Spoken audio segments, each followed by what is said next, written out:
their brave debut, and this should be a good one. Round one. Touch of gloves. I'm not sensing there's going to be a big feeling out period at all between these two. Nope, IAkishev went straight to it with a leg kick. Now he's tried his hand at a straight left, fighting in a southpaw. Bizon striking from the outside, perhaps widely. Nice jumping hook, beautiful straight left hand out of that southpaw stance. And he's definitely seems to be a faster, more agile fighter right now.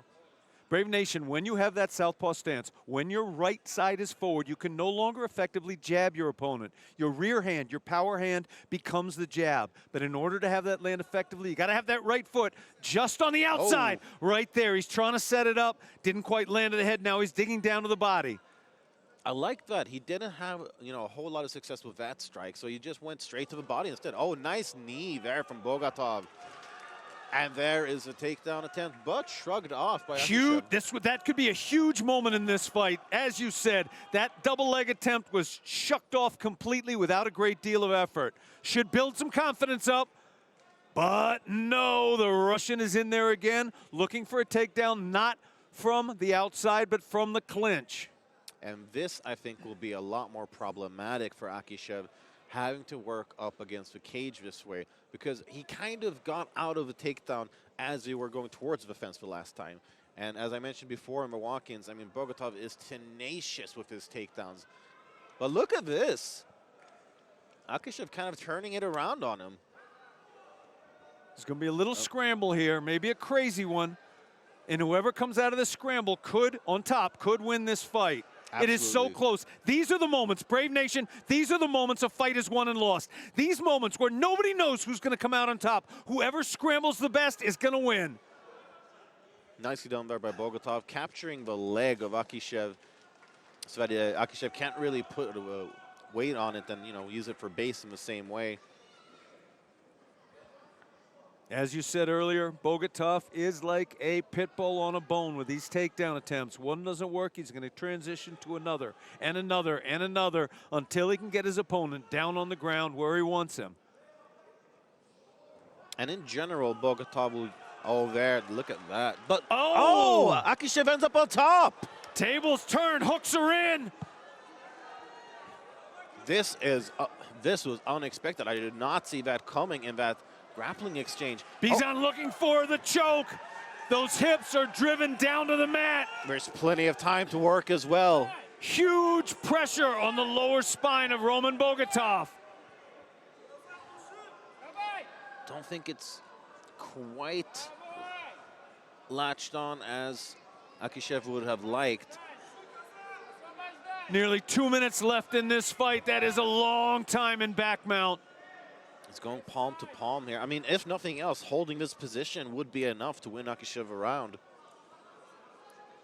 It's also tremendously gassing to be stuck on bottom in this position. Huge pressure on your kidney area, makes breathing difficult.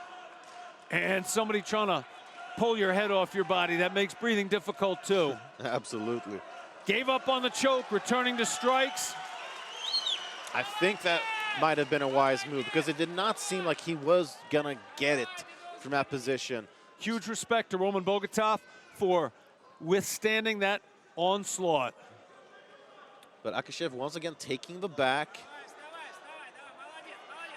But Bogatov, look at that. He captures the leg and then turns it around on him. IAkishev would have been wise to perhaps get out of there a little bit earlier. Now we're gonna get to see what Roman Bogatov can accomplish when he's clearly on top. And let's see, this is he was working so hard to get here. Now he's got it. Not as much time to work as he would have liked, though. Bizon's got the beginnings of a high guard, maybe trying to set up a triangle. In on the single, denied by a front headlock.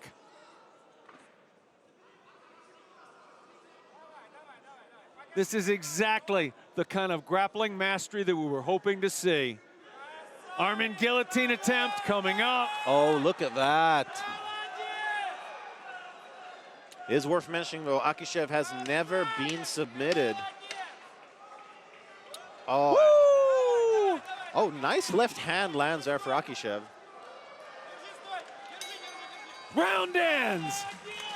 All right, what an action-packed first round. Once again, a lot of back and forth action there. I think IAkishev might be kicking himself a little for not going for a little bit more ground and pound when he had that back mount. He was working for a palm-to-palm rear naked choke, but just couldn't really get it. And you know, the tables ended up turning on him.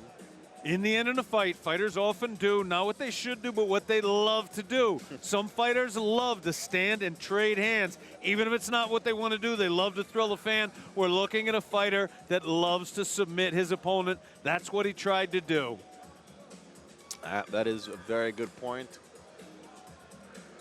And here's some more of the action. This is where Bogatov turned things around, and so nicely done.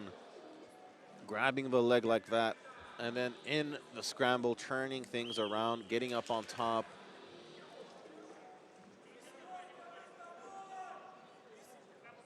Short time now. Corners are being ushered outside the ring.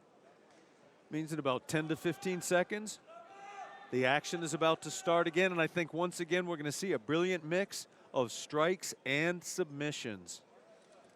Absolutely. I think that was, we could almost call the whole first round a feeling out process. I mean, they were just going at it from the start. I mean, now they kind of know each other a little bit more. I'm interested to see, knowing each other now, what form of attack they're going to choose to take. Or do they want to stand and trade? Could we see a flying leg lock attempt? There's Tried to get in on the single, but it was denied handily. Nice takedown defense there from IAkishev. If Bogatov wants to take his opponent down, I do believe he has to clinch with him first. Or at least set it up a little bit better. I mean, he dove from that one from far out. This one he got because he caught the kick. But before, you know, he just kind of dove on it without really setting it up properly.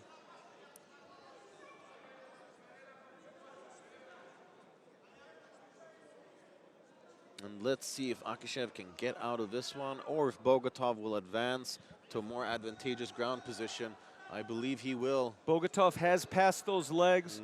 That head control can work against you. You can get stuck in what's called a von Flue choke if the top opponent puts his hands together, which you're seeing here.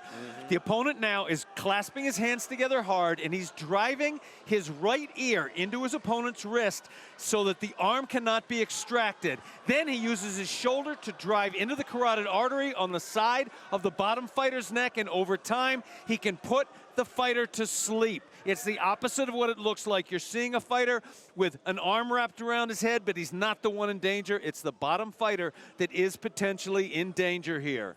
Exactly, and it's a deceptive submission that a lot of people will kind of dismiss. That's what, I mean, a lot of the times, the fighter with a guillotine just don't see it coming. They just don't think, they never think it's gonna happen to them until it's too late. Got to know when to hold them, got to know when to fold them. If you hang on to that guillotine for too long, this is what can happen. So far, IAkishev seems to have control over the situation. He's recognized the threat. He's using his hand to block the shoulder somewhat. Once he gets guard, if he gets guard, the pressure on the neck is in all likelihood no longer severe enough to put him to sleep, even over the time a slow choke takes, which is characteristically 30 to 40 seconds. Time to let go of that arm and start working on something else. Yeah, I think IAkishev should abandon that now. I mean, he's clearly not going to get that guillotine. There we go, he lets it go. And I think he should instead work on trying to get up here, because I think he will have a little bit more success if he starts softening Bogatov up with a little bit more striking.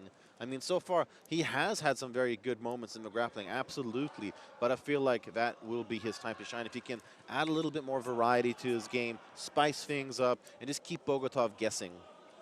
Brave Nation, there is always a risk and reward in this sport. What you just saw was the risk of keeping your head too low. The reward is it's very hard for your opponent to get up, but the risk is you can't land hard shots. If you want to get the reward of those big shots, your opponent now has some space between you and he, and it can start getting off attacks like this key lock, this udegarami on the arm that you see here. What you're watching right now is mixed martial arts. It is a balance of trying something to get you somewhere, but it can also get you beat.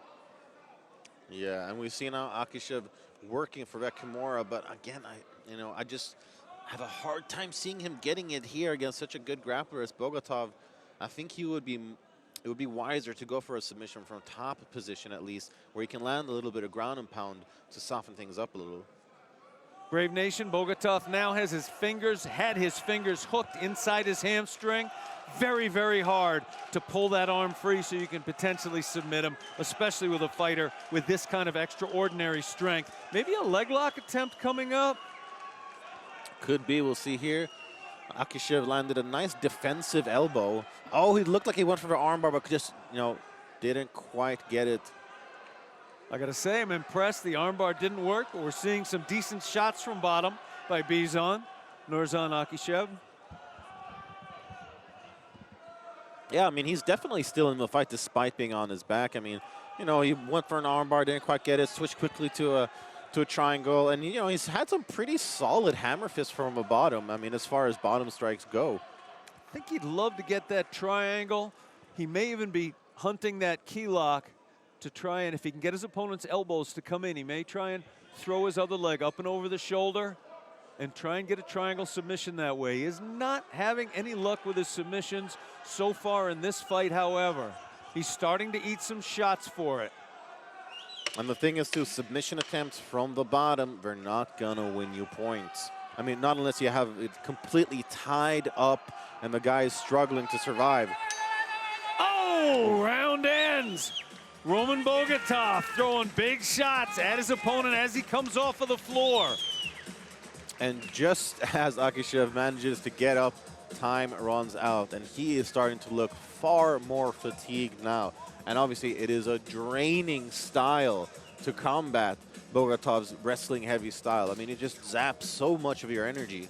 It is, Brave Nation. There's nothing about the sport of mixed martial arts that is easy. However, if you stand on the outside, you throw a jab at distance, throw relatively light kicks to your opponent's calf, 5 minutes can be not that bad. This kind of scrambling, grappling, wrestling fight that goes from the ground and up to standing, it's that bad. These two fighters are in tremendous, they are in world-class condition, and they are exhausted.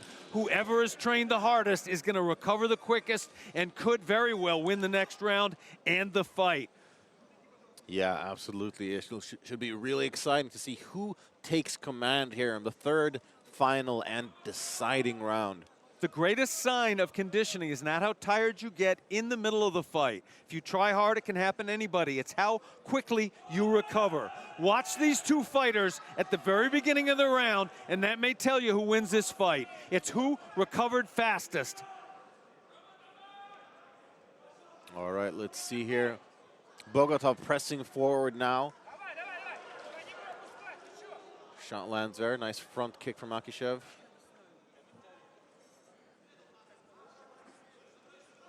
IAkishev trying to land that hand, but his conditioning is such that those hands are a little slower right now. If he moves around, shakes the arms out, that speed may come back. Oh. But right now, it's not. I liked that uppercut, that short uppercut that IAkishev threw as sort of like basically as takedown defense. Fatigue does not just compromise speed, it also compromises reaction time. If you get fatigued, you don't react quite as quickly to uppercuts like that. Looked like a defensive knee there. I was blocked a little bit by one of the pillars, but looked like a defensive knee as well from IAkishev. He might be starting to find his timing a bit better. Right? Nice straight punches there from Bogatov. Bizan looked like he was getting confident, but now he's getting hit back. This fight is back and forth. Rock and wow. sock him. That was an uppercut from hell that IAkishev threw. Nice takedown defense, too. Oh, solid kick there from Bogatov. Gets IAkishev off balance. Shots are landing. Bogatov is having some luck now by moving forward. I think Bizan might have thought he had his opponent beat. Might have thought he had him out-conditioned. But you cannot out-heart Roman Bogatov. Definitely not. I mean, to be fair, most of his striking is used to set up a takedown, but that does not make it less effective just because of that. I mean, he landed some pretty solid shots against IAkishev. And the thing is that Bogatov, his striking can be a little jerky and confusing and hard to read sometimes. Simply landing those shots, even if they weren't devastating, even if one shot, if it had landed perfectly, was not going to end this fight, does play in psychologically and hugely. I do believe that Bizan thought he was starting to pull ahead in the striking department, and simply by Roman Bogatov throwing something, anything, back at him, psychologically got him back in the fight. I think it may have pushed IAkishev's mind slightly out of this fight. Yeah, he seems a little bit more passive now. I mean, obviously now he is forced to defend himself, but even in the stand-up, he just, didn't really have that same killer instinct that we saw a little bit of before. Bogatov slowly chopping his opponent down to the ground, step by step. Brave Nation trying to take an opponent down up against the fence provides unique difficulties. It has some advantages, but it has some big disadvantages. It's very hard to do in one fell swoop like a perfectly timed double leg does. And here we see that figure 4 lock around the legs once again. We've been seeing it repeated times throughout the night. It is such an effective technique. Akishev working his way back up to his feet now. But he has less than 2 minutes to work, and he has got to make something big happen if he's going to come away with a victory. Bogatov loves to maul from these ambiguous positions. It's not a perfect back body lock. Sometimes we get in a ground position that's not perfect, but he still starts throwing shots. These shots accumulate, they hurt, and they can pull you ahead on the judges' scorecards. We see a single leg shelf. Makes it much harder for the opponent to come off the floor. Provides you a little opportunity to land some shots of your own if you so choose to. That's what we're seeing here. And I mean, this is obviously just a great position for Bogatov, who can chip away at Akishev, just, bringing down his energy levels. I mean, I'm not seeing anything that's going to be fight-ending, but it is something that is going to win him the fight if he continues in this way. Both legs are shelved now. Right now, with 1 minute to go, this fight is all Roman Bogatov's. I mean, this is why so many people were so excited to see him here. I mean, he has a style that is just suffocating. I mean, it is just ruthless for his opponents. I mean, Akishev is just completely overwhelmed here by Bogatov's pressure.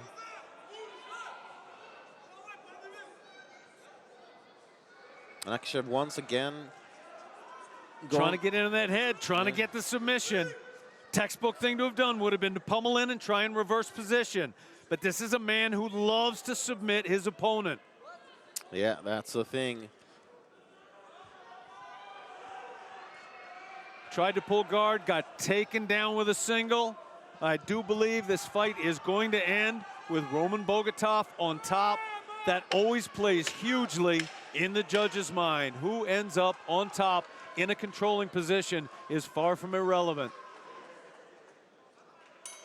And there, the fight is over, ending with Bogatov on top, and by all consensus, probably walking away with the win here as well. Beautiful display of what grappling in mixed martial arts looks like when it is done expertly. World-class grappling in MMA. Fantastic job. Huge congratulations to both fighters. Hopefully we get another look at a little bit of a replay. Yeah, let's take a look at some of that action, because there sure was a lot of it. And it wasn't all wrestling. I mean, Bogatov landed some nice shots on the feet as well of his own. We were talking about conditioning earlier. Both these fighters have world-class condition. They fought 3 times 5-minute rounds.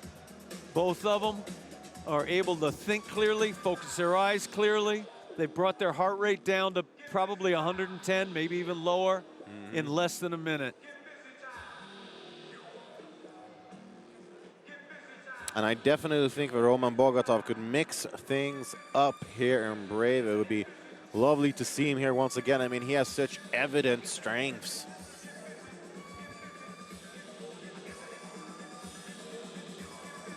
As always, the excellent officials here from the Russian MMA Federation are making sure everything is written down properly and perfectly before announcing it to the public. There will be no errors here tonight.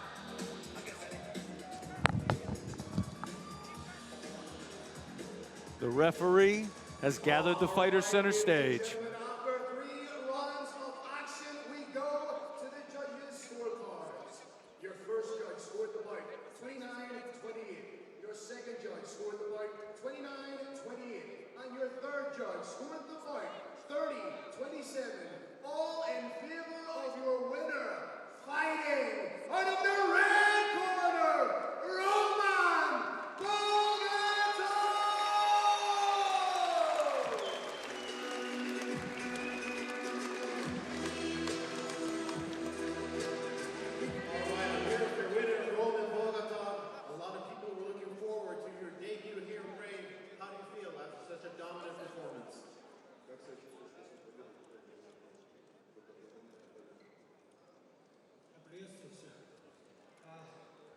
новая организация, дебютный мой бой. Все было вот так. Это